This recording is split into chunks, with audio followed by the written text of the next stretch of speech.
I'm happy to finally actually be able to meet you and talk to you today about a project I've been working on since I was an undergraduate student at UConn back in the day. So I graduated UConn in 1992. I grew up in New London. I went and did my PhD at Harvard in the early 90s, graduated there in 2002. And since 2005, I've been a faculty member in the Department of Anthropology at UConn. And all of the archaeology I've done professionally has been in the Caucasus region, which is just south of the Caucasus Mountains, south of Russia, and north of Turkey and Iran, and between the Caspian and the Black Seas. And I'll show you a map so you can see where some of that is. And I work in the modern countries of Georgia and Armenia, both of whom are in the news for all the wrong reasons lately, typically because of conflict. But these are wonderful places to work for a variety of reasons that I'll go over in this lecture. What I'd like to do today is introduce you to who the Neanderthals were, where they came from, what we know about them in terms of their physical and mental and cultural abilities, and then ultimately what happened to them. And also what role we as Homo sapiens played in their eventual demise and extinction. So the family tree that we are all derived from is very diverse. It has always been diverse in the sense that at any point in time in our evolution, there have been multiple human species on this planet. Think about that. A period of time when there was more than us, more than one human species, to us sounds bizarre. But in reality, what's bizarre is to have just one human species on the planet at the moment. For millions of years, there have been multiple human species coexisting, sometimes in the same environments, sometimes in different parts of the world. So the story I'm going to tell you today is about the last time we shared the planet with another human species. And when we talk about the family tree, we actually now talk about it in terms of a bush or a shrub. Many of the branches on that bush or shrub are dead, and they represent species that are now extinct. So if we look at this image here, you can see we have time going from the bottom at 6 million all the way up to the top today during the present. And at any point in time, you can see, if you look laterally, that there are multiple species involved. So at about 2.5 million years ago, we have a variety of different human species coexisting in Africa, only in Africa. We have these robust Australopithecines over here, and then we have the early members of our genus Homo. So we have Homo rudolfensis and Homo habilis here. We associate the first tool making with Homo habilis. However, we know that this is no longer the case. We know that the first tool production and use is probably older, about 3.3 million years, and it predates Homo habilis. In fact, it's possible it could be any one of these different groups here. So tool use is something that predates us as humans. If you move up the line a little bit and you go to about 1.5 million years, you can see again, the norm is to have multiple human species coexisting. However, at this point in time, the first humans have left Africa. Not all of them, of course, but we have humans in Africa and outside of Africa for the very first time. So we have the earliest members of our genus Homo expanding out of Africa, and we have other examples of early humans living still in Africa. So this is the first time our lineage has expanded its territory outside of the continent of Africa. And then, of course, if you get to the point in time where I want to focus today, we have a variety of different human species coexisting again. We have our friends, the Neanderthals, which I'll talk quite a bit about. I'll mention briefly Homo heidelbergensis here, and notice the branching.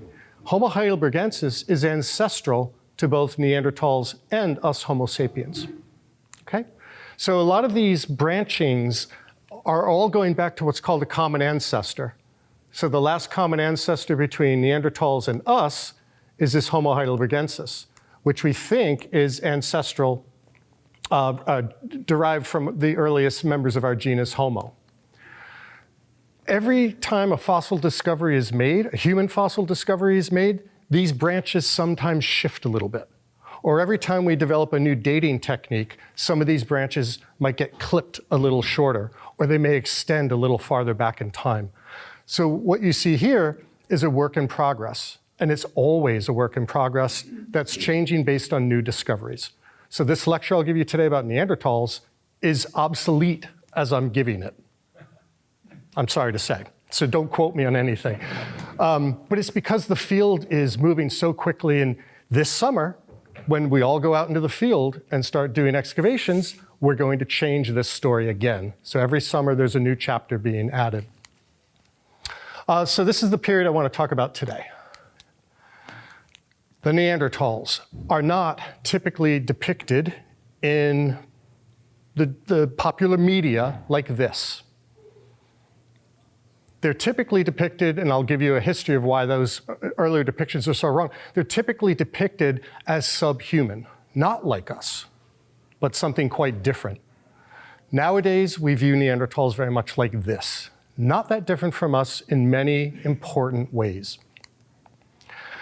The way we learn about Neanderthals or any human species is through the field of anthropology, which comes in many different flavors. So I'm an archaeologist, and the most important thing, and these are all different types of anthropologists here. Anthropology is just the study of humans. Archaeology is the study of humans in the past. All of these different fields or subfields of anthropology look at humans from a different perspective. Since archaeology is looking at humans in the past, we use all of these different perspectives, some to a greater extent than others, to understand human in the past. So we want to understand the evolutionary history of humans, what their cultures were like, what they thought, how they spoke, the environments they lived in, their biology, perhaps their medicinal use of the environment. All of these different subfields of anthropology are utilized by archaeologists, which makes archaeology a really fun and dynamic field.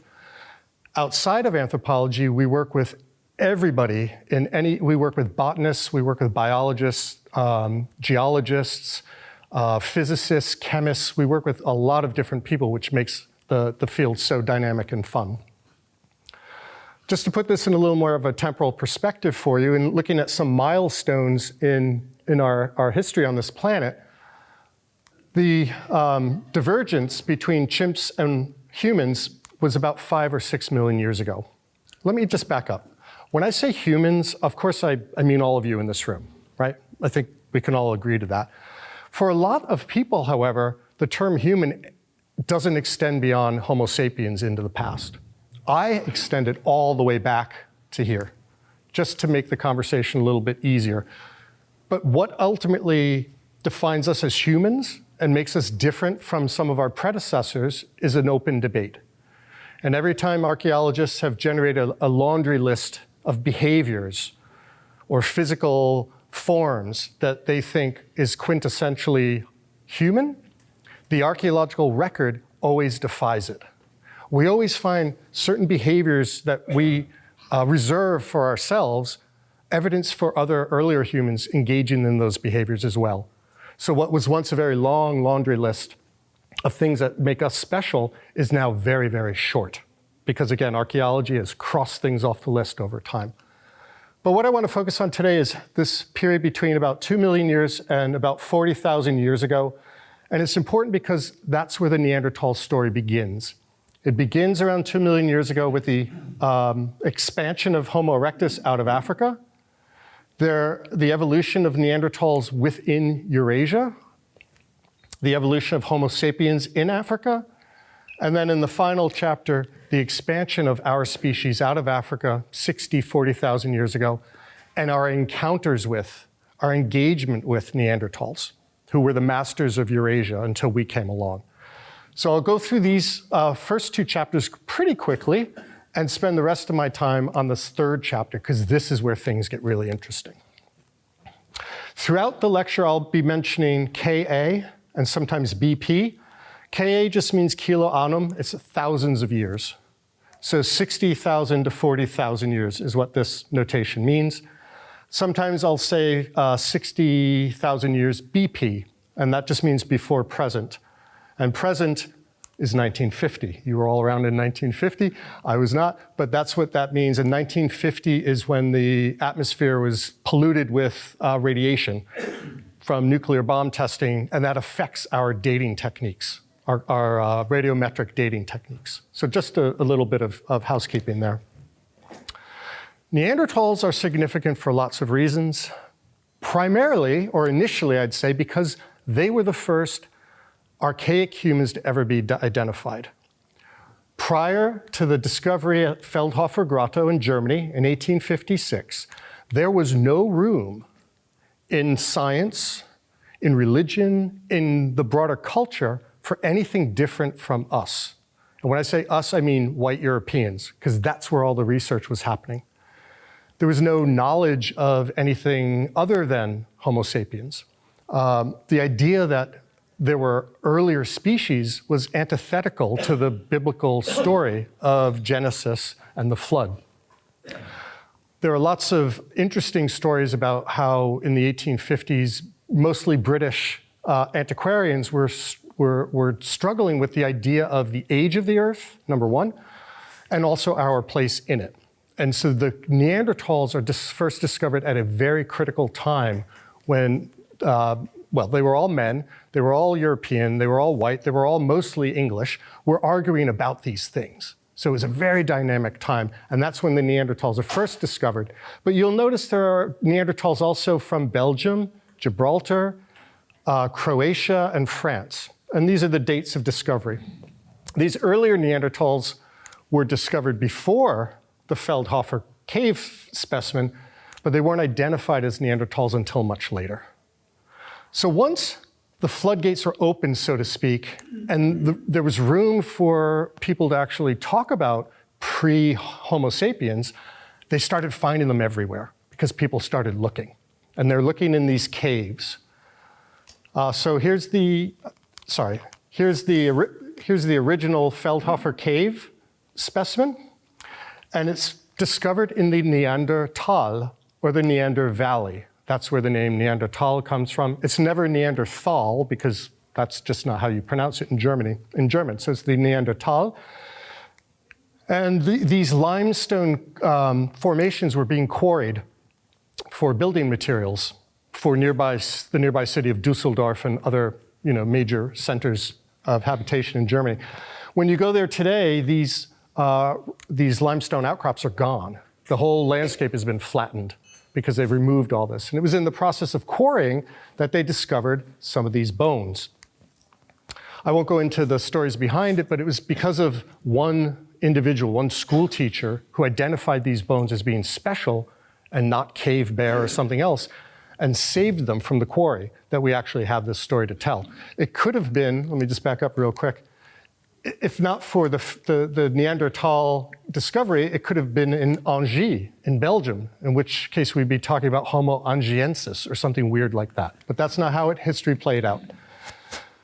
Even in the early days, guys like Thomas Huxley, a famous British anatomist, he was known as Darwin's bulldog. He was his big defender of Darwin and his theory of evolution. Wrote a very important book called Man's Place in Nature, where he was fixated, as was everyone at the time, with this concept of race. So race has no biological foundation whatsoever. It's a cultural construct. But at the time, it was a highly racist society. And so every race, every person on the planet was categorized as according to a race. And here you can see one of Huxley's original drawings where he tries to put the Feldhofer cave fossil on top of different other races, including gorillas and different types of humans. So Neanderthals are critical during this period when race was such an important thing, which unfortunately continues to be an important thing today. So here are the three big players at the time. We have Charles Lyell, a British geologist. We have Charles Darwin, who we all know. But prior to them, we had Archbishop James Ussher, who in 1650 calculated the age of the Earth to be about 6,000 years old. And that was based on his careful reading of the book of Genesis and who begat whom and blah, blah, blah. And that was the received wisdom of the time. Darwin came along with this idea of evolution, and that shook the tree quite a bit. Lyell, in his principles of geology, gave geological foundation to some of Darwin's ideas about evolutionary change.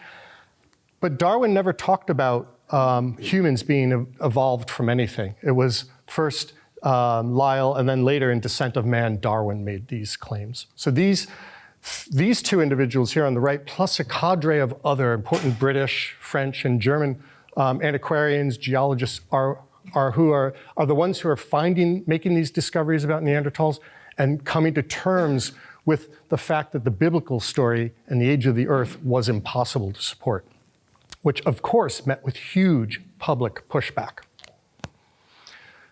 But as early as 1863, and remember the Feldhofer Cave Neanderthal was identified in 1856. By 1863, William King identifies the Neanderthal specimen as a separate species, Homo neanderthalensis. So already at this very early age, they're identifying this fossil as being different and casting it out of Homo sapiens. These people at the very beginning, these Neanderthals, are already being sort of pushed out of the family tree because of how archaic they looked. In 1911, Marcellin Boule, the preeminent French anatomist at the time, studied the really impressive Neanderthal fossil from Sainte-Chapelle-aux-Saints found in 1908, and here it is in the ground, and had it reconstructed by a fellow named Kupka to look like this. This is typically what people mean when they call someone a Neanderthal as a derogatory term. This was a popular conception at the time of what these people looked like, and it has not just physical connotations, but also behavioral connotations, which I'll mention in a moment. So these early 19th and 20th century views of Neanderthals are based on Marcellin Boule's 1908 reconstruction. And as you can see from the picture, the individual's kind of stooped and bent-kneed and kind of hunched over. Keep that in mind. This is an important feature. But for almost a century, people worked with this idea, and all reconstructions of Neanderthals portrayed them as being pretty ugly and not particularly intelligent, dumb, and not quite as erect as Homo sapiens were, very violent, unable to hunt, inarticulate, meaning they couldn't speak, basically everything we're not. Everything that precedes us, they weren't like us. But these ideas were also associated with things that could not be observed, things that, behaviors and ideas that we foisted upon Neanderthals that we had no direct data for. For example, that they were primitive, amoral, and cannibalistic. Because if you are these things, if you're ugly and inept and stupid and stooped, it's inevitable that you're also going to be amoral and cannibalistic. Everything that we're not, they were. So they were the exact opposite of Homo sapiens. And this is how they were perceived for basically 100 years since they were first discovered. The important thing regarding Marcellin Boule's reconstruction is that the La Chapelle-aux-Saints specimen, here as a fossil cast and here as a full reconstruction, was of a very old Neanderthal. An old Neanderthal who could not stand up straight, who was riddled with arthritis, and was probably one of the most long-lived Neanderthals of the time. So this Neanderthal, I don't know what the age estimate of the Neanderthal was, but he was probably my age. I'm 54, and actually he's probably younger than me. Most Neanderthals, most Homo sapiens at this time didn't live that long. They had pretty short lives, very active. And so what Marcellin Boule was reconstructing, are there any doctors in the retired doctors? He was a pathological individual. He was not a healthy individual. And so everything I've just shown you and all the bias, 100 years of bias in Neanderthal research was based on the reconstruction of a sick Neanderthal. So people have gone back and looked at the skeleton. They can now see this person was just riddled with disease. But those ideas have persisted until relatively recently. I'd say when I was a grad student in the early 90s, these old ideas were starting to die actually quite rapidly. I was shocked at how quickly it changed just within 10 years of graduate school. We now know Neanderthals for a variety of reasons, and I'll give you some examples in a little while. We now know Neanderthals were actually very intelligent, equally intelligent as us, and they lived complicated lives. No one would ever claim that they would win a beauty contest by modern standards. They were still kind of let's just say robust is a nice way to put it. They were also highly skilled. They could do any number of things that none of us in this room can do now. They would be your best friend in the apocalypse because they could survive anything, they could make anything, and they were really strong. They could create new ways to solve old problems. So they could create all kinds of new stone tools, and I have some up here I can show you when we're done talking. They weren't scavengers. They were actually the apex predator in any environment they lived in. They were capable of hunting just about anything. So they were the most dangerous animal in any landscape they were found in. And they were considered to be a dead end, a genetic dead end when I was in grad school. But we now know that's probably not the case. So I'm going to end my lecture on this aspect of Neanderthals, which is really interesting and fascinating. So we move from the original discovery in 1856 of just the skull cap. There's some postcranial bones, limbs and things, but I'm just going to focus on the face here, and I'll talk about their skulls in a minute. In 1888, Otto von Schaffhausen created this illustration of a Neanderthal. This is the first drawing of what a Neanderthal would have looked like. We don't know how hairy they were, of course, but they're very simian-like in their kind of profile. In 1939, Carlton Kuhn wrote his book, Races of Europe, in which he claimed you could take, Neanderthals are so similar to us that if you took one, gave him a shower and a shave, put him in a suit and fedora, no one would recognize him on a subway in New York City. And I always thought that said a lot more about the ridership of New York City at the time than Neanderthals. But he was making a point. He was kind of revolutionary, saying they were very much like us. They're not that different. And then in 2006, I went to the 150th anniversary of the Neanderthal discovery in Germany when they unveiled this life-sized reproduction of a Neanderthal. And what I like about the Neanderthal here is the sunburnt, wind-burned kind of face, the deep-set eyes, and if you could see the body, you'd see there are scars and bumps all over it because he lived a very active lifestyle as a hunter-gatherer. That's what Neanderthals were. 21st century views of Neanderthals have changed considerably. Prior to this, most of the imagery was all of men. Now we have images of women. We have images of children. And the children are really poignant because the children are very, very prevalent. And the children are important because they represent the next generation. And so paleoanthropologists and archaeologists were typically ignoring them. So we have a full age range of Neanderthals. We have both sexes represented, and they're now appearing in many, many different poses and activities. In the past, they were kind of, just making some stone tools or something. Now they have expressions, right? This girl's she's got some attitude. She's got a personality. So they're being personalized more than ever before. We can also now compare them directly with Homo sapiens. So we have a Neanderthal family here on the left, Homo sapiens family here on the right. These are two different depictions by two different artists. They don't really go together, but I've just put them together for the purpose of this lecture. I'll say more about this as we go on. So first we need to, before we can talk about Neanderthals, we need to get humans out of Africa and into Europe. Because Neanderthals are a European species. They evolve, Eurasia. They evolve in this part of the world. They do not evolve in Africa. They never lived in Africa. They're a population that evolved out of early humans that expanded out of Africa and evolved up there. So about 1.8 million years ago, Homo erectus gets out of Africa.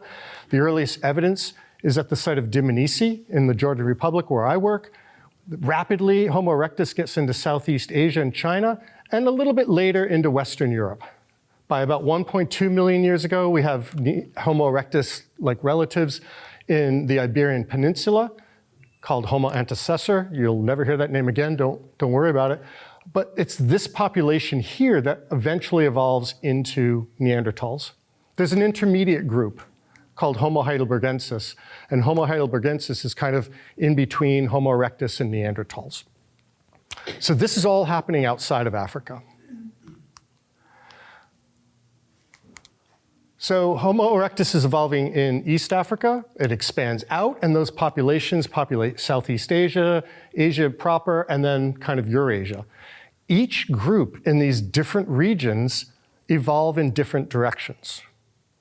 So the knowledge of what happened in Southeast Asia is pretty poor because fossil preservation doesn't happen so easily. We have fossils, just not a lot of them.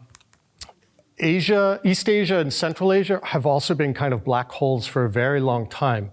But archaeology in China in particular is just expanding rapidly. And so we're finding all sorts of new fossils and sites. So this record is now coming online like never before. And it's providing lots of new insights about evolution at this time. The Homo erectus populations in this part of the world, though, are the ones that evolve into Neanderthals. Okay, so that's always important to keep in mind. Neanderthals are a Eurasian species that derive from Homo erectus populations.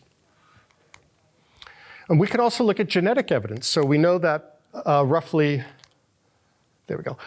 700,000 years ago, we, Homo sapiens here on the right, share a last common ancestor with Neanderthals. So it's about 700,000 years ago, genetically, that the lineage that led to us split from the lineage that led to Neanderthals. So we're cousins. And in terms of human evolution, 700,000 years isn't that far back. And then, of course, at about 300 to 100,000 years ago, Homo sapiens appear in Africa, and then they spread all over the world, and we now are the dominant species. What's really important, and this is what I'll end the lecture on, is as Homo sapiens left Africa and came into contact in Eurasia with Neanderthals, there was a lot of sex that happened. There was a lot of interbreeding between Homo sapiens and Neanderthals, which is a fascinating story that we've only been able to start telling within the last, I guess, 10 or 15 years. So here's a map of Neanderthal sites across Europe and the Middle East. Well, parts of the Middle East, between 126 and about 12,000 years ago. I want to draw your attention to a couple interesting things on the map. So these are named sites, red dots with names. This is Croatia, this is Crimea, this is the part of the world where I work, Shanadar's in Iraq, and you can see all the French ones. But what's important to notice is that during glacial periods, when the polar ice caps and terrestrial glaciers are expanding, sea levels are dropping. And as they drop, they expose tremendous amounts of land in brown here that are now underwater because those ice caps and glaciers have melted. What that means is these expanding ice sheets require people to leave these territories because they're inhospitable. But they also open up different territories. So England was once connected to continental Europe. The Adriatic Sea, which was much smaller, so on and so forth. So Neanderthals are evolving in the face of dramatic climate change cyclically. They're literally, and we as Homo sapiens are literally of the ice. These ice ages have really instigated a lot of evolutionary change in lots of species, including our own. So the Neanderthal geographic range used to be in this gray area, this dark gray area, and that was based on the actual fossils themselves. Neanderthals look different than we do in many different ways, and I'll show you in a moment what some of those are. But most of the bones we find on archaeological sites are unidentifiable because they're broken up and fragmented, either because people broke them up or because geologically over time they get broken up. We have, therefore, vast amounts of unidentified bones, but you can look at the DNA in those bones and you can identify them as a bison bone or a goat bone, or way out here, a Neanderthal bone. So this was an unidentifiable bone that genetics told us was Neanderthal, which means their range actually extended another 1,000 kilometers than what we had previously thought. And it's probably bigger than that as well. But notice they're from the Middle East, so parts of where Egypt is now, through the Sinai and Israel, Jordan, Lebanon, Syria, all those places had Neanderthals, as did the area where I work here in the South Caucasus. So what makes Neanderthals so different from us? Well, there are a variety of things. I'm not going to show all of them right here, and we can look at these later. First and foremost is how robust the brow ridges are. That's a telltale sign. And you can see in this individual here, they have these inflated brow ridges. This is what's called an archaic trait. It means it's something that Homo erectus had, Neanderthals had, but we have lost. So it's not that Neanderthals have gained anything, it's that we've lost something. They have a differently shaped cranium, this long sloping cranium, versus the high forehead and globular cranium of Homo sapiens, and I equate them to footballs and footballs, depending on where you're from. So a soccer ball and a football shaped thing. This is interesting because many of the higher faculties reside in the frontal lobe. And in Neanderthals, at the very least, it seems like there was less room, perhaps. It doesn't mean that they were any less developed. It just means they probably had a smaller area for it. Our hyperinflated forehead is a derived trait. It's something unique to us and very weird in that regard. Neanderthals had big eyes, big noses, no chin for some reason. We're not quite sure why we have a chin, but no one else does. There's no morphological advantage or function to having a chin, except you have to shave it and maybe cut it. This occipital bun, there's a little bun at the back of the skull. That's also an archaic trait. It's an old thing that existed in previous species, but that we've lost. So we're morphologically, in terms of the skull, quite different from Neanderthals. But the real thing that matters is what was going on in the different footballs. And that's something that is pure speculation. And the only way we can tap into that is through the archaeology, which I'll talk about in a minute. In terms of bodies, Neanderthals are generally shorter and squatter. They have very robust, thick bones. And these bones are so thick so that they can attach large muscles to them. So Neanderthals are very powerful, very strong. We are thinner boned. We have smaller muscle attachments. We're pretty wimpy compared to Neanderthals. As I said, they had they were shorter, so their distal limbs, their lower arm bones and their lower limb bones are shorter than ours. And that is believed to be due to the environments in which they evolved. So decreased surface area allows for heat retention in colder environments. That's advantageous to these glacial, interglacial cycles in Europe. We Homo sapiens have elongated distal limbs, and that is perceived to increase surface area, which is advantageous in hot environments because it allows you to dissipate heat more readily, so you can cool down better. Here, in cold environments, you can retain heat with that body style, and in Africa, you can release heat more efficiently. So environment is driving a lot of our physical evolution in the past. From the neck down, Neanderthals, as I said, they're shorter, they're squatter, they have these big barrel chests that allows them to process a lot of oxygen. They have these flared pelvises, these longer pubic bones, perhaps related to longer gestation, perhaps beyond 9 months, not quite sure about that one. And these shorter distal limbs, as I mentioned before. These, again, are the sorts of people you would want on your offensive line in football. They're the ones that are going to stop anything coming. These are your wide receivers in terms of body style and what they can do. So they're very different, and they have a lower center of gravity as well, which is, in terms of hunting, really helpful given the technology they used. When we look at Neanderthal bones, so here's a femur bone, they have very thick cross sections. So if you were to take the bone and cut it in half here, and look down the marrow cavity, you'd see it's very thick in this direction compared to early Homo sapiens and then us in this room. So this is referred to as muscular hypertrophy, and it is related to exceptional physical strength. Our bones are very plastic in the sense that they react to exercise. The more you exercise, the denser your bones are going to get. The more muscle you put on, the denser your bones are going to get to anchor those muscles. This is why people go to the gym and work out and they get all beefy. Well, their bones are being remodeled at the same time. Neanderthals are actually being born like this because genetically, this is being passed on from one generation to the next and being reinforced by the same behaviors. They're hunting in the same way and they're using their bodies excessively to solve all sorts of daily problems. You can see this in their hands too, so they have extremely powerful grips. These are the types of people you don't want to shake hands with. You're gonna be like, because it hurts, because they're such strong grippers. They have these flared fingertips as well.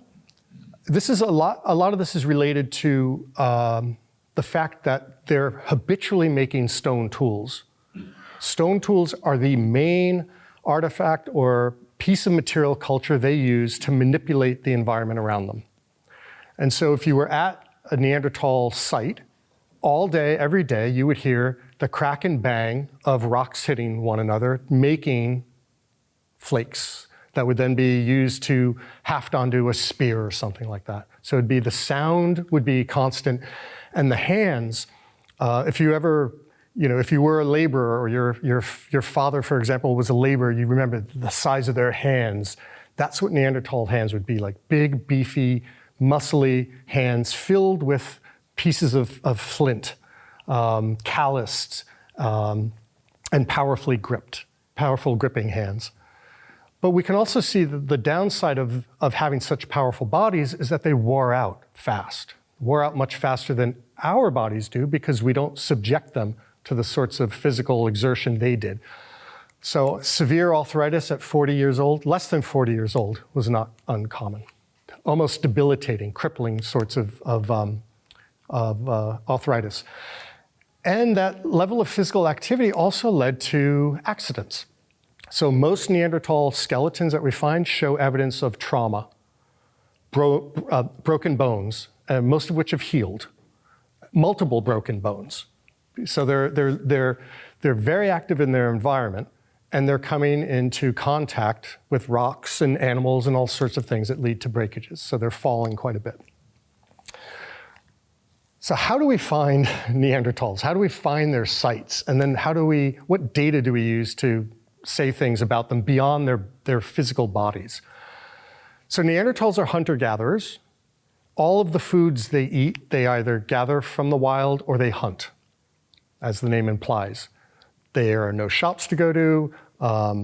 They can't trade for anything really. There's no one to trade with, and I'll say more about that. And so they move across the landscape very quickly. As a hunter-gatherer, you don't stay in one place very long. You need to move in accordance with the location of resources, which shifts seasonally, as do our food resources here, but we always have a country somewhere where we can import fresh bananas from, right? That wasn't the case here. You only ate what was seasonally available. So they're very rapid on the landscape. They move very quickly, and they're hard to find. They're hard to see, except in those cases where they stop and make a camp. Maybe they make a tent. Maybe they butcher animals. Maybe they make stone tools. Maybe they make a fireplace. It's in those specific spots that we can find an accumulation of archaeological material that we can excavate, and then we can say something about what they did. This is just a landscape in Armenia where I work, but Neanderthals are often known as cavemen, right? Because that's typically where we find a lot of the material, because caves are a reliable shelter on the landscape. Caves don't move. So you always know from season to season, year to year, I can go to that cave. There will be water, the deer will be there, so on and so forth. So we find a lot of material in those sites. But 99% of the time, they're in the open environment. And those sites are harder to find because of the vagaries of preservation, geology, you name it. They're very hard to find. They can get washed away and destroyed very easily. But they're my favorite sites to excavate. So by and large, stone tools are our main source of information about Neanderthal behavior. There are probably, well, it's impossible to say, there are trillions upon trillions upon trillions of stone tools in the world. Right here in Connecticut, we have them, not made by Neanderthals, but Neanderthals made huge quantities of stone tool. As I said before, it was their main type of material culture to interact with and manipulate the environment. So we find thousands of them on any given site. And Neanderthals used all sorts of different stone tools. In the earliest iterations of being a Neanderthal, we have evidence for them making these hand axes or bifaces, which are considered to be kind of a Swiss Army knife of prehistory. You could use it as a big blunt tool for chopping down a sapling. You could use it to the sharp edge, for example, to butcher the carcass of a large animal. You could remove little flakes from it for more fine-tuned cutting. So this was the kind of go-to stone tool for hundreds of thousands of years. But Neanderthals were innovative. And at one point in time, they developed a new type of technology that allowed them to remove flakes from a piece that looked like a hand axe, but instead of being a hand axe, it was the source of little flakes like this that could then be hafted onto spears. And this sort of technology required a lot of planning. You had to find the sapling to cut it down. You had to process the sinew or gut of an animal to make it into this sort of elastic string that you could then use to adhere a sharp pointed implement to your spear. And these spears were very effective with or without the stone tip. They had them as just wooden tips, but also they would put these stone ones on them. But they're not meant to be thrown. They're meant to be thrust. And so to deploy this weapon effectively, you have to get very close to the animal, which is very dangerous, which is why we think we see them with so many injuries to their upper body. These large animals they're trying to hunt don't want to be hunted, and they lash out, and so like riding a horse or a bull, they get thrown or injured quite often. But we do know they ate a lot of meat. So here are some Neanderthals using some of these thrusting spears in close quarters ambush hunting, which is probably the most dangerous way to hunt an animal, especially one of this size. You can see there's a poor Neanderthal over here who got the worst part of this fight. But we can also look at the bones of Neanderthals and other animals, and you can get great information about their diet. The isotopes of carbon and nitrogen and the relative frequencies of them tell you about where in the food chain this animal existed. So we can see here, we have hyenas and cave bear, and Neanderthals are way at the top of the food chain. This indicates that they eat a lot of meat, and again, they're the apex predator. They're the most dangerous animal in the environment. It's suggested that in cold climates, to run a Neanderthal body, its basal metabolic rate's very high. A Neanderthal male would typically need 4,500 to 5,500 calories a day, which is close to what a cyclist burns in the Tour de France. So they're expensive bodies to run, and the most efficient fuel to keep those bodies running is a high-protein diet of meat. So they hunt a lot. Do we have any retired dentists?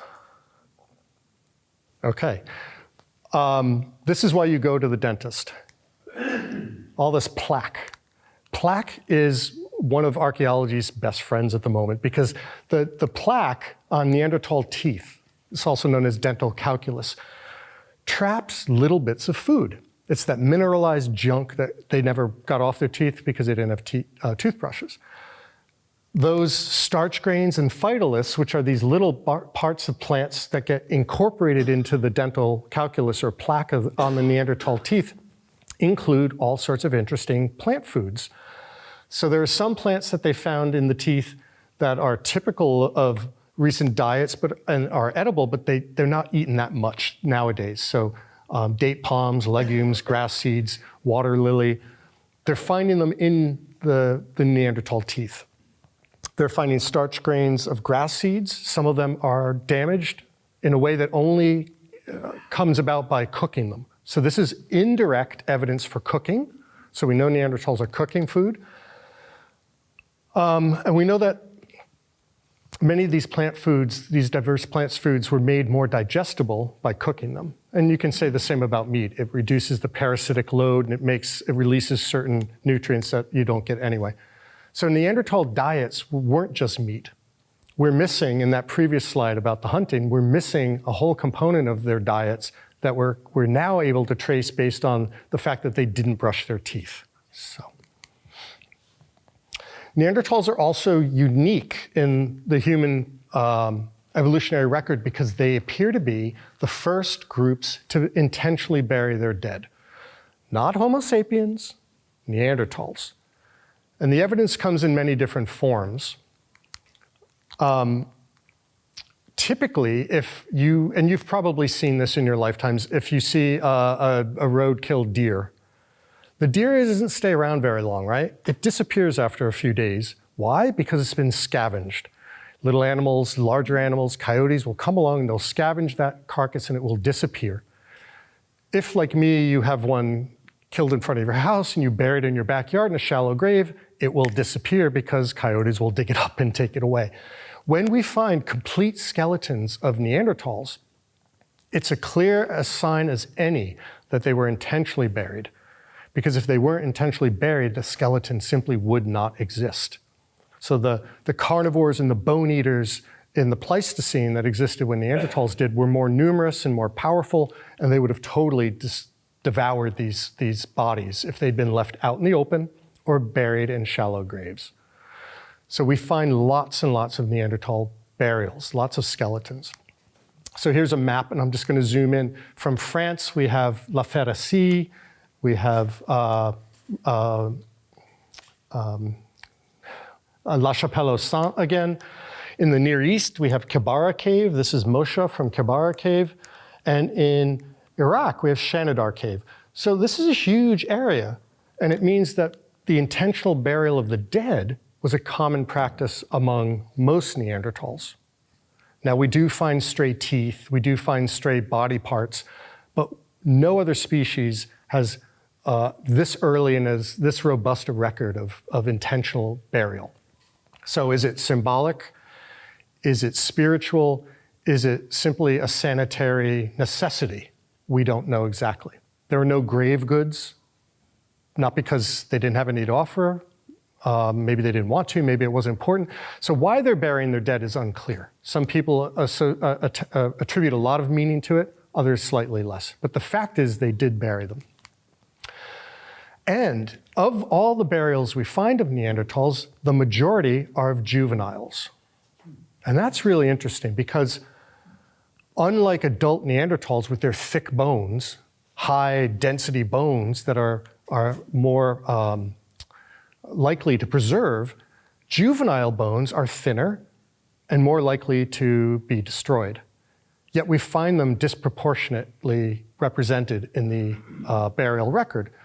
This suggests to us that Neanderthals recognize in the loss of a child the danger to the entire group and the jeopardy that the future of that group has been placed in by the loss of a single child. And that they're taking extra special care to accord some level of care for and love for this child that's just died. So it's a very weird situation. These child skeletons should not exist given their low bone density, but we find them a lot. One of the most famous Neanderthal burials is that of Shanidar I from the site of Iraq. And this individual is famous because of the condition he was in when he died. So Shanidar I was between 40 and 50 years old, which, as I said before, would be very old for a Neanderthal. So this is an extremely old Neanderthal. And what's really unique about him is that he shows multiple signs of all sorts of trauma to his body. He suffered a violent blow to the left side of his face, crushed the left eye orbit. You can kind of get an image of it here. He was probably at least partially, probably totally blind in that eye. Not great if you're a hunter-gatherer. He had a variety of deformities to his ear canal, and this probably led to acute, if not complete, deafness. And his right arm was withered and fractured in several places, but he had lost the lower part of his right arm and his hand, and he probably had some paralysis down the right side of his body, which led to a limp and deformity in his left leg and left foot. So he was in really, really rough shape. As a hunter-gatherer, there's very little this individual could have contributed to the group. They couldn't hunt, they couldn't gather, they couldn't see, they couldn't hear. So why had this person been cared for well into, for Neanderthals, much longer than they should have survived? It's likely this fellow had something else of value, and that was information. That was knowledge. All of you here, you have more knowledge than most of my students do, right? Because you've been around a long time, you've seen things, you've done things, and that's what he was. He was an asset, not because of his physical prowess, but because of what he knew, and so he was kept alive. He also had other degenerative abnormalities, so he had some paralysis down the right side of his body, so he was in bad shape. Up until last week, he was the most famous Neanderthal from Shanidar Cave. Last week, Shanidar Z was announced, and this announcement was made by a team from Cambridge University, which was invited back to Shanidar Cave by the Kurdish government, I guess, over 10 years ago, maybe 15 years ago. And they discovered this specimen here. It's very hard to see, but you can get a sense based on the descriptions here how this body is located. It's on its left side, and it's been crushed. So a lot of the Neanderthal skeletons in Shanidar Cave have been crushed by rockfall. Some were crushed while they slept, we think. Others were buried, and then later rockfall fell on them and crushed the bodies further. So, when this body got crushed, under what circumstances is unclear. But this is this is the brand new reconstruction. And what's really interesting is that as soon as this came out, Kurdish media started coming out with imagery like this, calling her grandmother. While the reality is the Kurds today have very little, if any, genetic relationship to this individual, but still they're elevating her to something kind of mythic, which is interesting, but not necessarily all that accurate. So it's being co-opted by the Kurdish government to lay a claim to the land that they are on now, that they have been on forever. So archaeology is a very potent geopolitical tool, and this is just one example. Everyone wants to know if Neanderthals could speak and if they had a symbolic culture or language, and the honest answer is, I don't know. There are many people who will take very tenuous data and magnify it and use it to make major claims that really can't be substantiated. But there are diverse proxy data that we can use to talk about Neanderthal language. So by proxy data, I mean language doesn't fossilize, but we can find artifacts that are encoded with information that one could only really explain through language. So we're pretty sure Neanderthals had language of one sort or another. Was it as syntactically rich as ours? Probably not, but maybe we just don't know.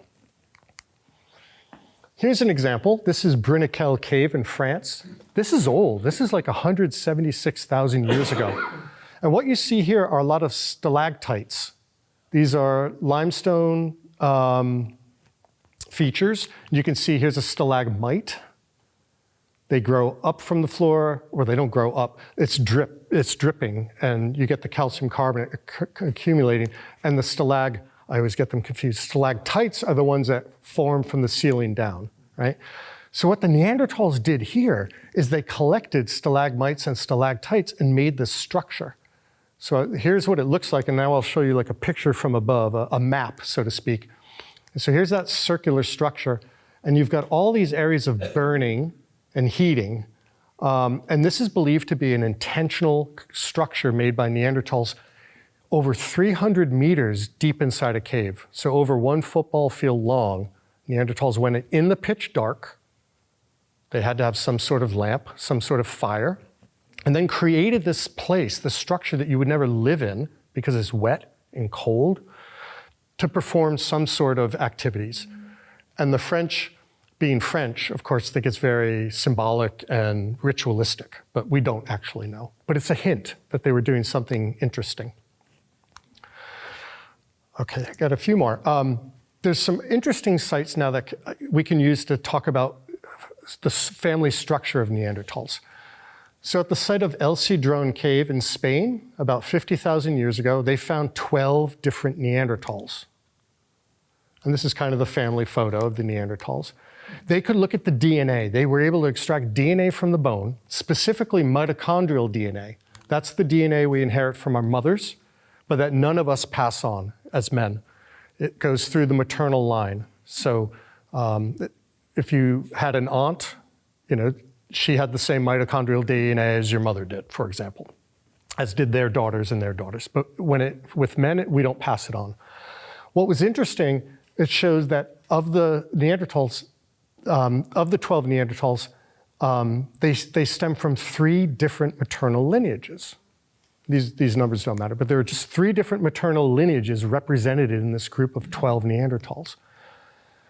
You can identify a bone as male or female based on the morphology and shape and everything, but if you can extract Y chromosome data, as they did, that is the real method to identify the sex of a specimen. So the Y chromosome data they got confirmed the morphological identification to male or female, and showed that there are 3 adults, males, that have the same mitochondrial DNA lineage, so the same moms maybe, and that each of the 3 adult females carried different mitochondrial DNA lineages. They had 3 different mothers. So what it looks like that not only were these Neanderthal groups very small, they were they were not very genetically diverse. They were very homozygotic, you would say. And that they most likely practiced what's called patrilocal mating behavior. Females from one maternal group would move into a male group. So in this case, you may have 3 male brothers or 3 brothers, and then 3 women from different groups coming in.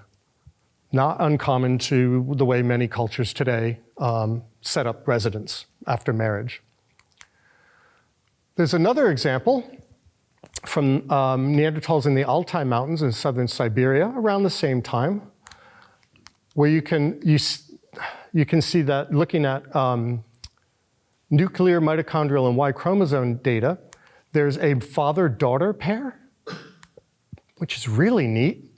There is a pair of second-degree relatives and 3 individuals with the same grandmother.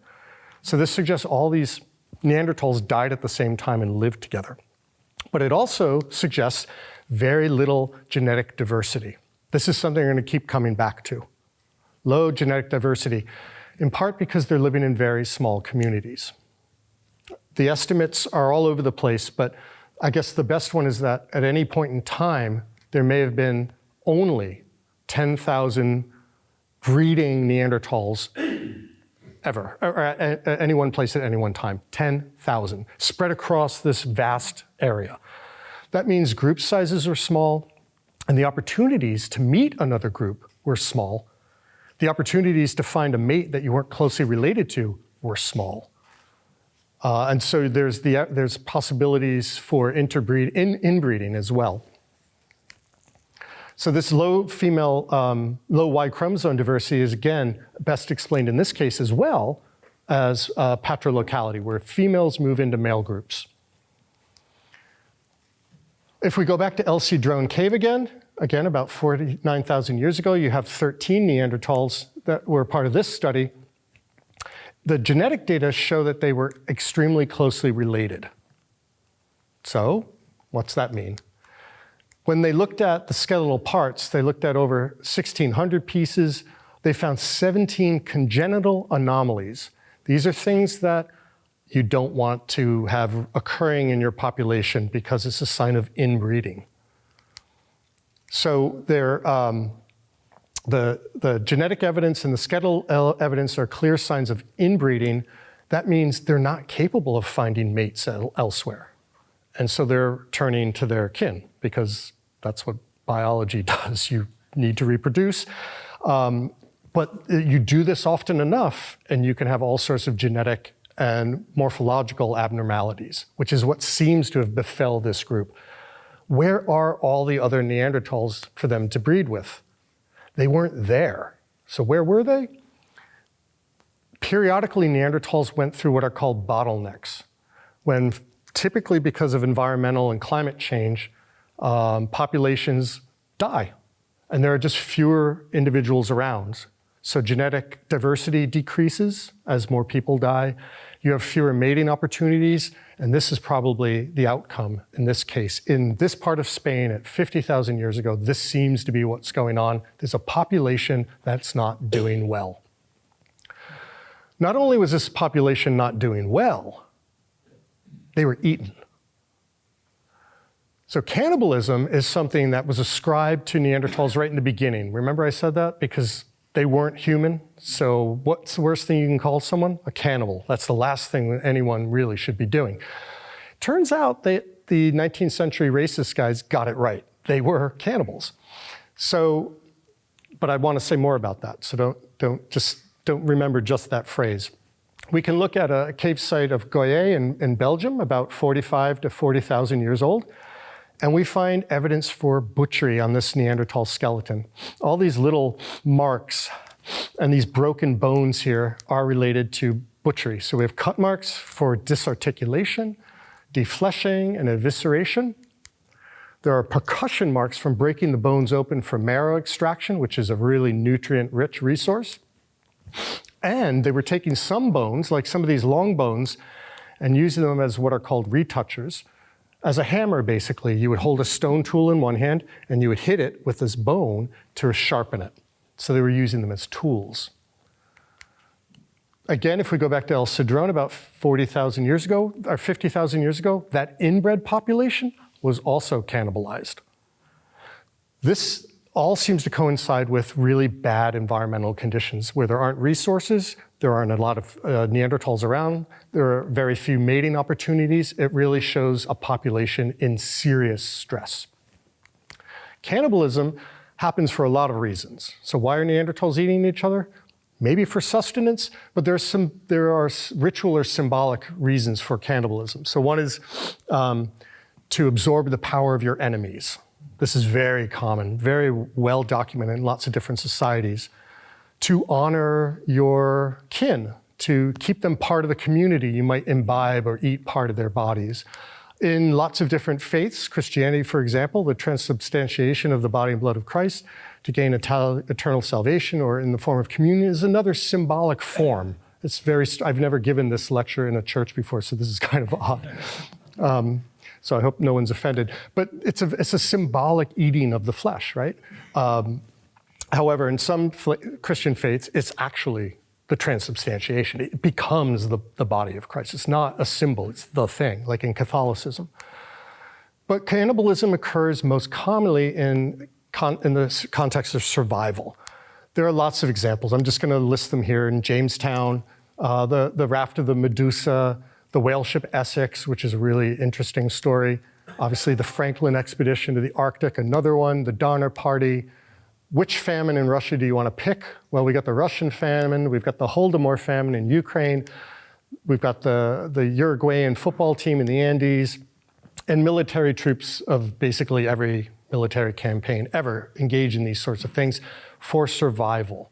So I suspect in the Neanderthal case, these are cases of survival. These are not cases of human flesh being on the menu all the time. It's not an option all the time. It's out of desperation that you resort to this sort of thing.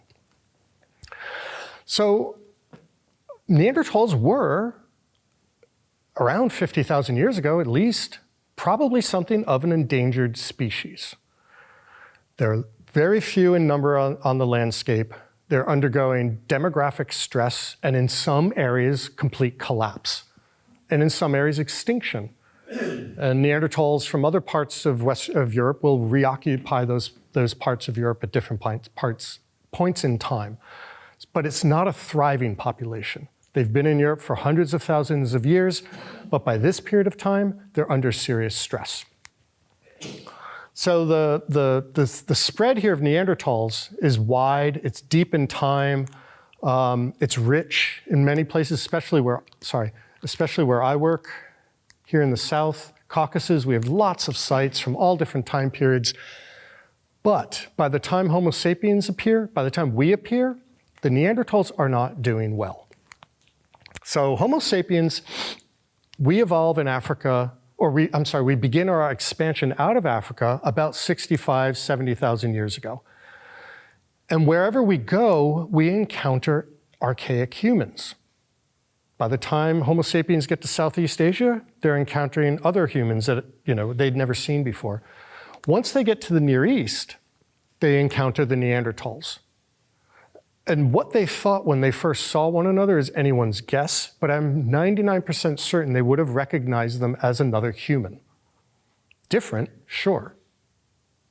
Could they communicate? Could they speak? Probably, just like I can speak with someone from Indonesia. Even though I don't speak the language, you can figure out how to communicate.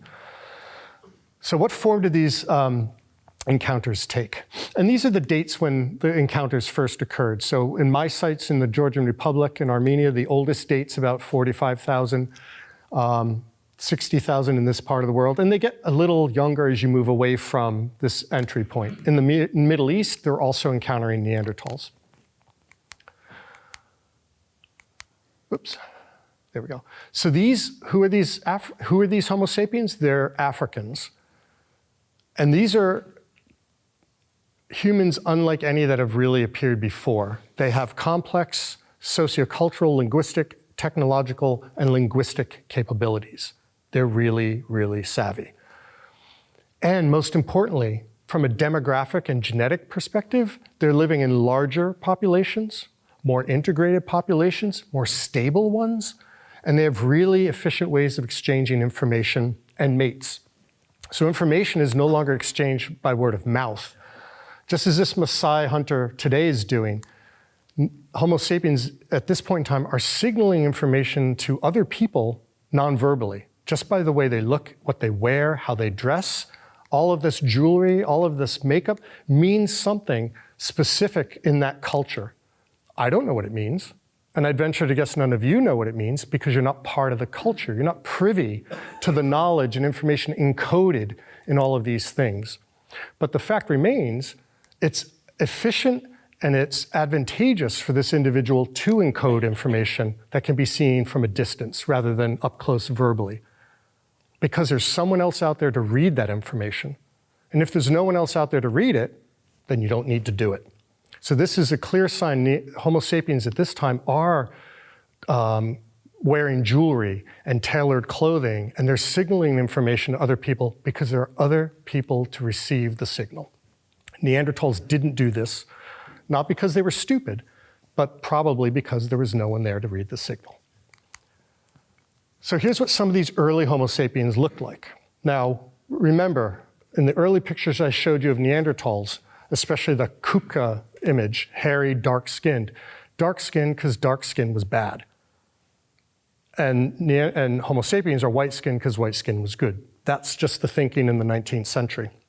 Nowadays, we know the Homo sapiens coming out of Africa are dark-skinned. That's where they evolved. That's where the solar radiation is high. And that's why you have more melanin in your skin, and that's why you have darker skin.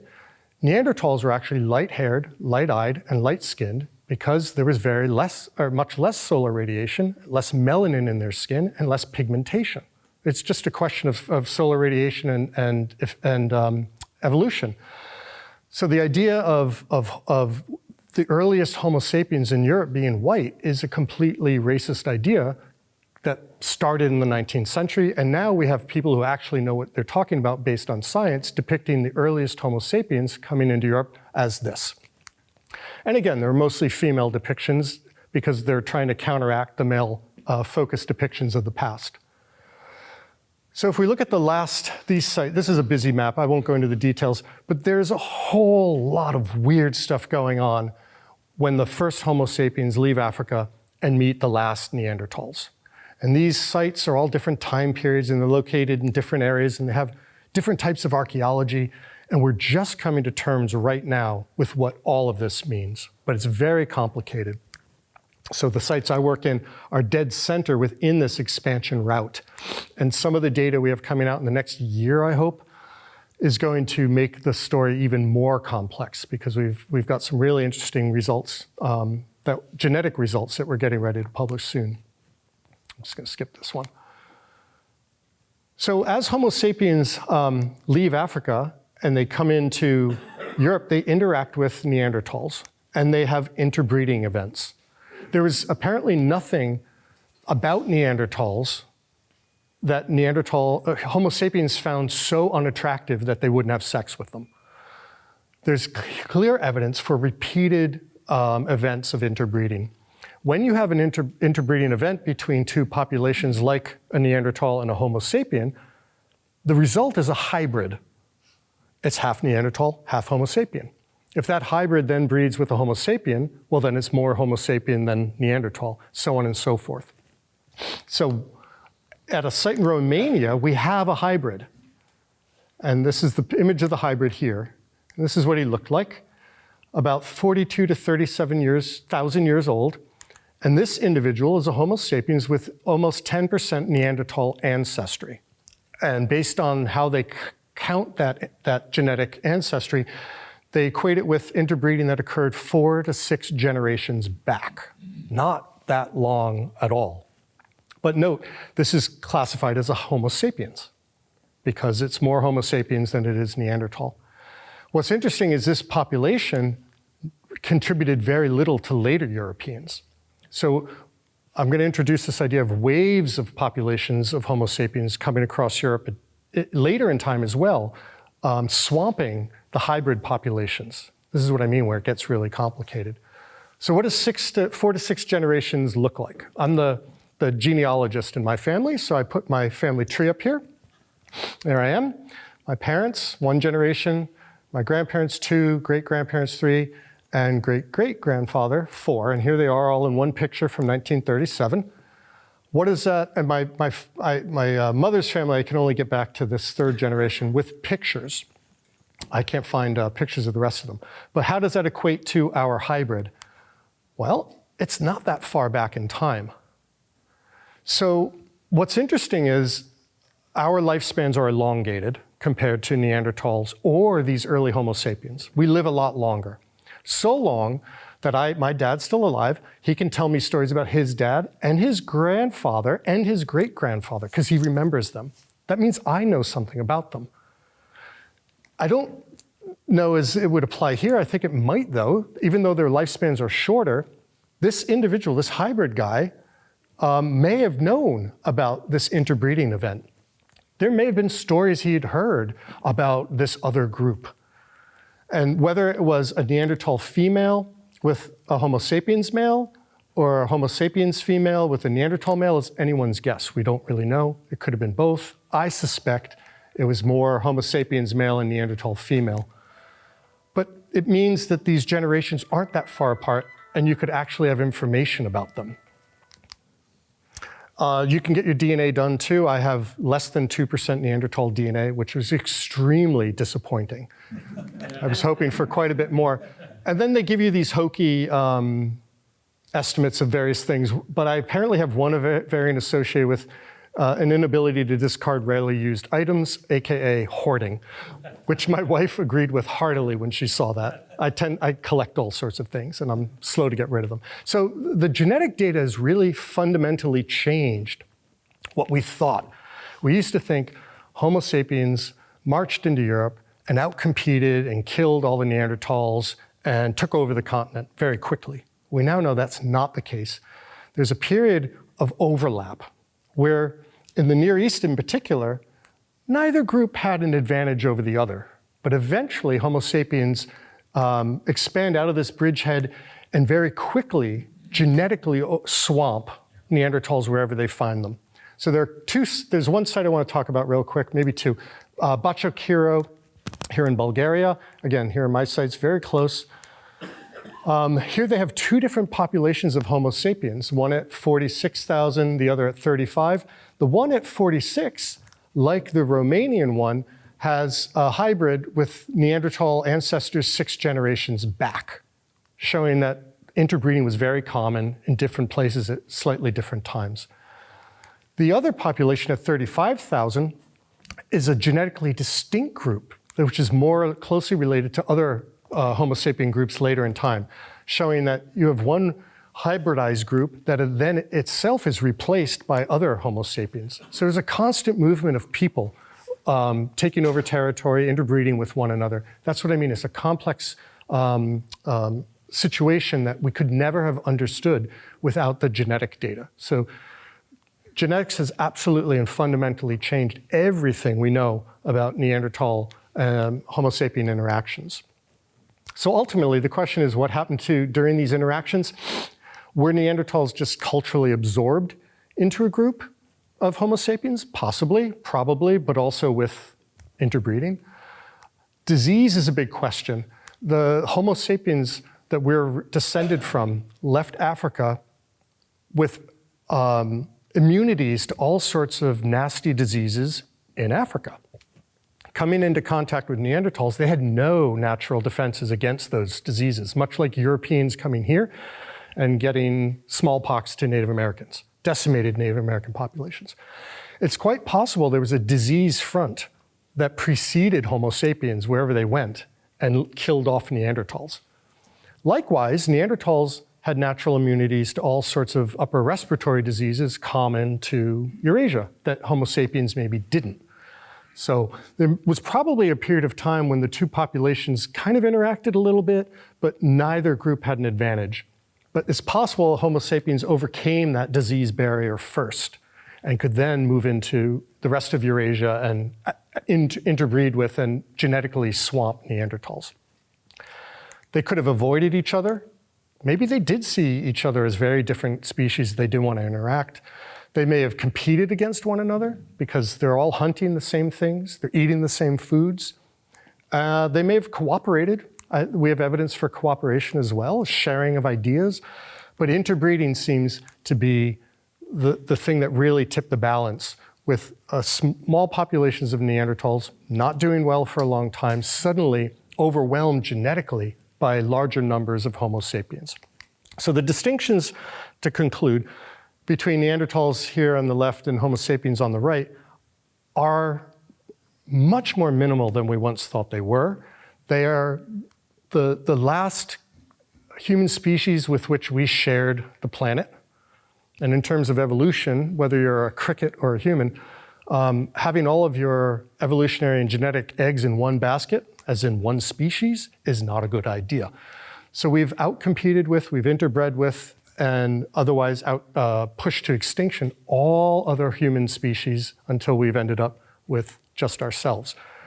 However, I would argue that the things that divide or separate Neanderthals from us, that barrier is more conceptual than it is realistic, because they were capable of doing as many of the things that we can do, and in many of the cases, they could do them better.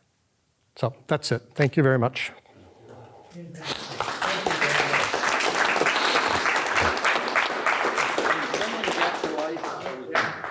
I'm happy to take questions. There are also plenty of things to look at up here when we're ready. Sir.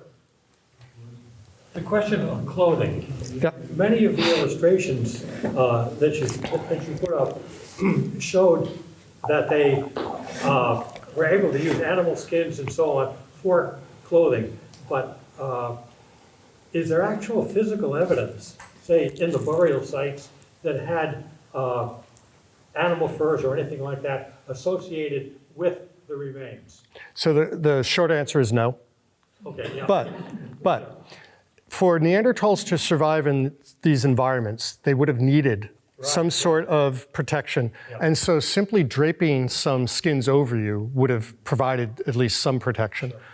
The best evidence comes when we get to Homo sapiens. We actually find bone needles with little eyes in them. Yeah. And you can use those to custom tailor clothing. You can stitch them together. In Neanderthal sites and Homo sapiens sites, we find bones that have been used to rub hides. They're heavily polished. This isn't the thing you want.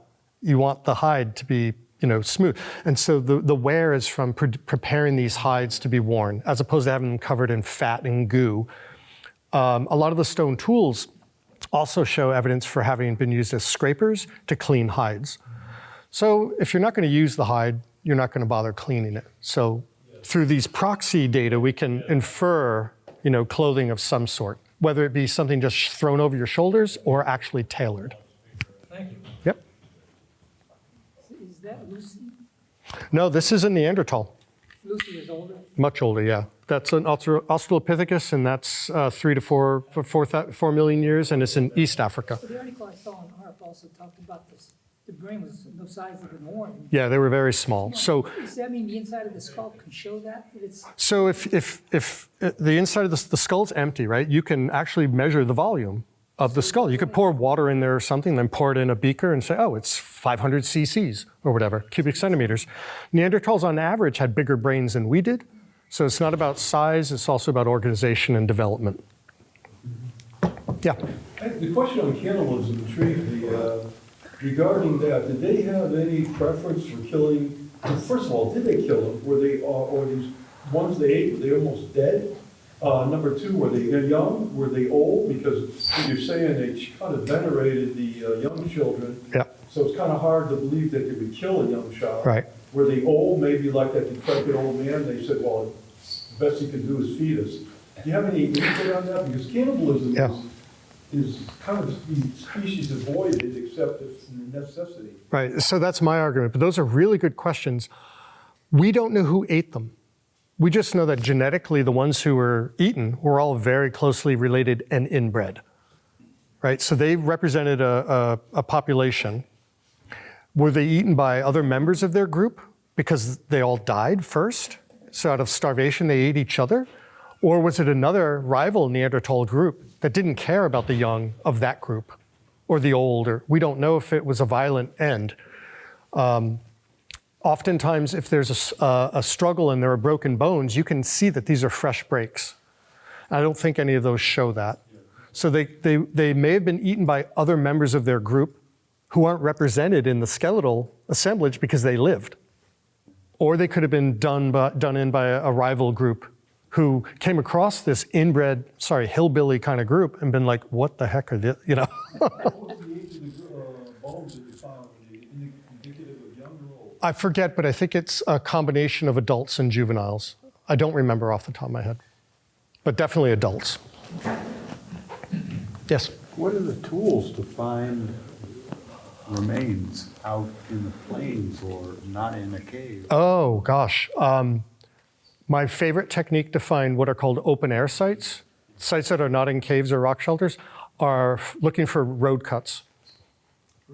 Road cuts. They want to cut a new road. They come through with they come through. There's a hill, and they come through with a bulldozer, and they cut the hill in half or a portion of it, and then you can see all the layers, and you go, aha, and you can see if there are artifacts sticking out of those layers, or quarries.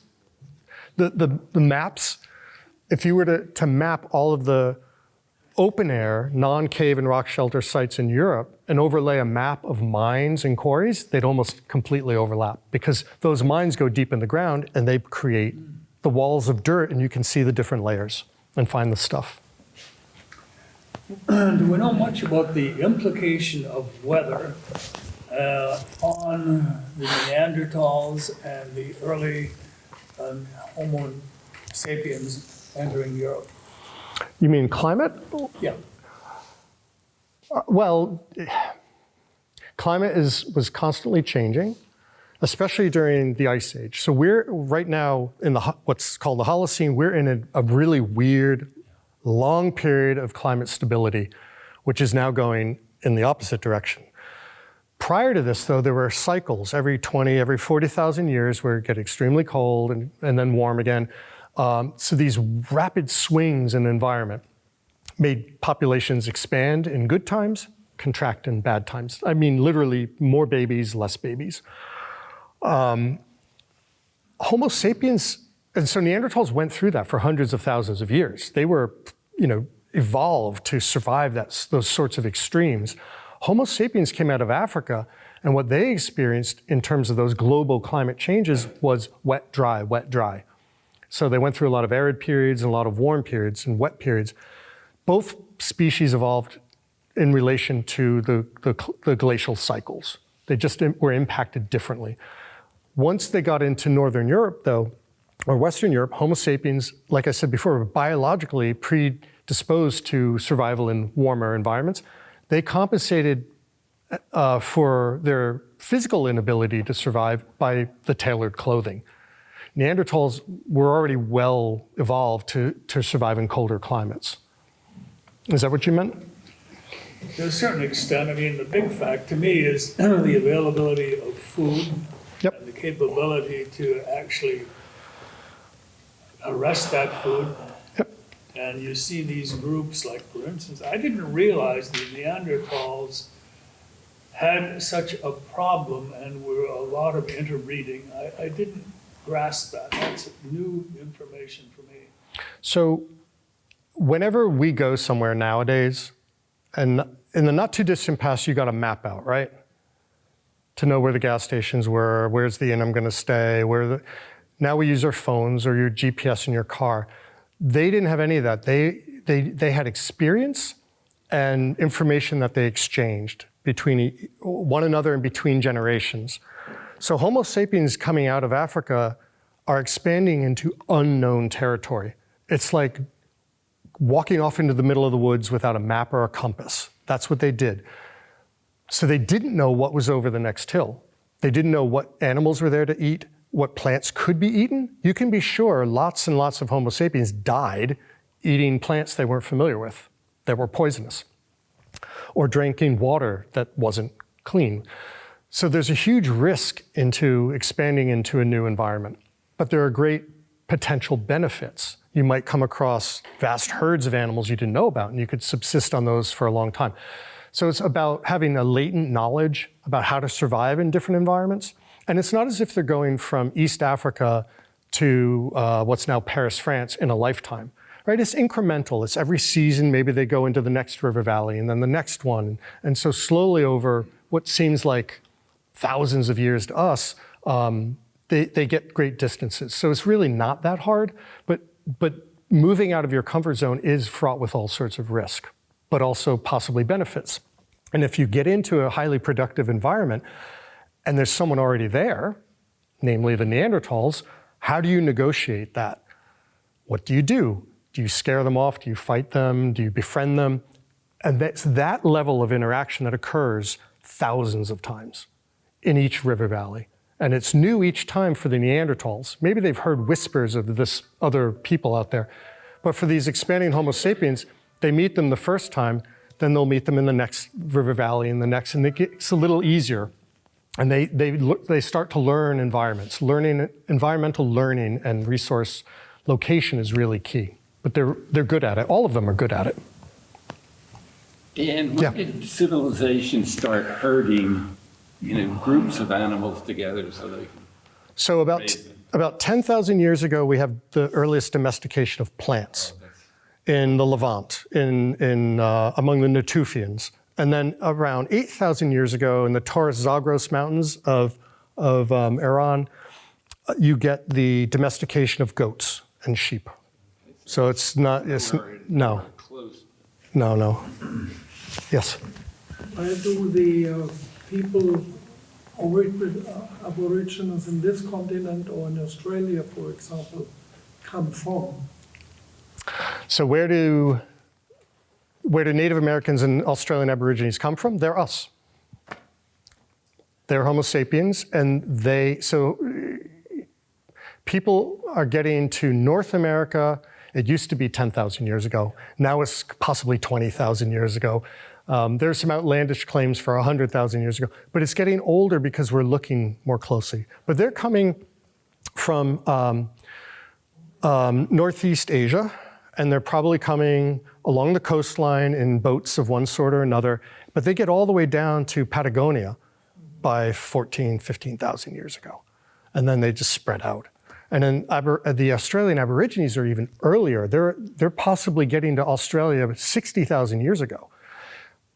But there's no land bridge ever between Southeast Asia and Australia, ever. There's always a big water crossing. And so whoever those first people were to get to Australia, they may have thought it was a nice place, but they had to go back and get other people, and bring them with them. Otherwise they'd be, castaways, basically. So there's an inherent seafaring and watercraft specialty and technology among Homo sapiens that we don't see among Neanderthals. I'm sorry, there was one here. Yeah. There's still a lot of exploration in Africa, other than for the tombs and stuff. So Africa is still, everyone, yeah, there's still, I mean, hundreds of archaeologists swarm Africa every summer, or in the dry season, I should Now, say. where do they concentrate? Mostly in East Africa and South Africa. East Africa, because that's where the Rift Valley is and you can actually see things. And South Africa, because they have a lot of caves. Yep. Sorry, was there anyone who didn't ask a question? Okay, go ahead. Question I have is on the language. You said that the Neanderthals didn't have a language.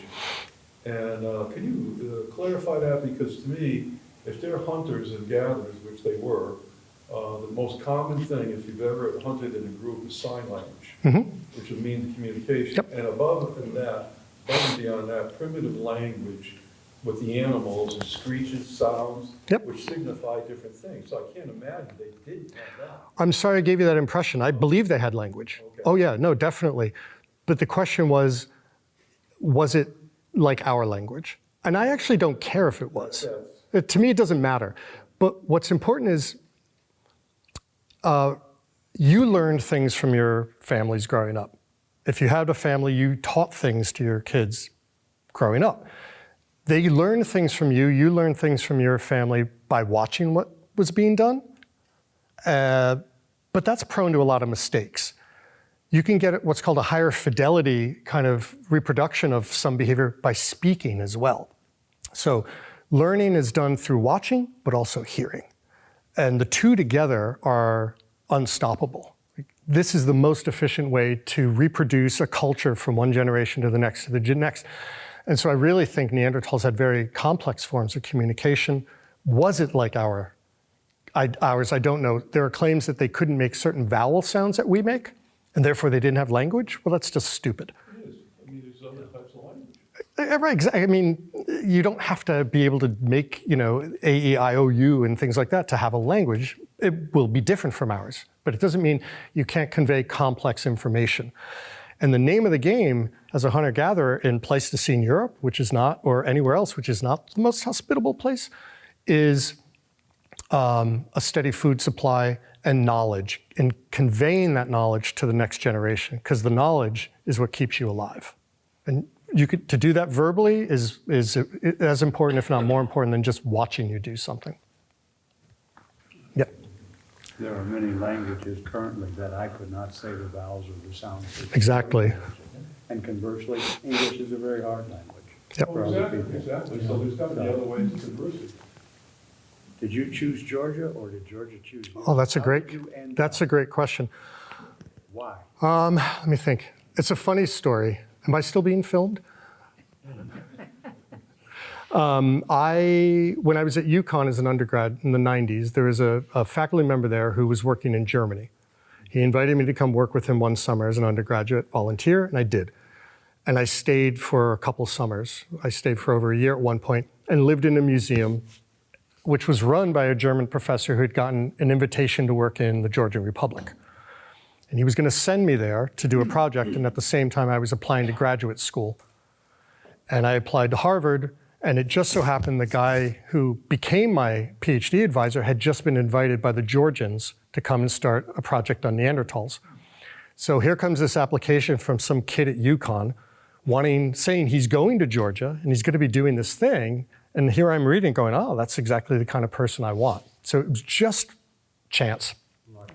Just chance. But the most important part of the story is I had come home from Germany to go interview at these different universities for graduate school. And I went to Harvard and I interviewed, and it was a nice place, but I had a chip on my shoulder. I was like, Harvard. And it was time to go back to Germany, and I didn't have enough money for all of my application fees, so I took the Harvard application, which was mostly finished, and I threw it away. And I got back to Germany, and I talked to my mom a week or two later, and she said, oh yeah, by the way, I took that application out of the garbage and I sent it in for you. And I went, what? What? How could you interfere with my life? Anyway, that's how I got into Harvard, and that's how I got working at Georgia. It's all my mom's fault. Sorry? She was based in Germany? No, we were here. I grew up in New London. Yeah. No, I was working in Germany on these archaeological digs. Yeah. It was just chance.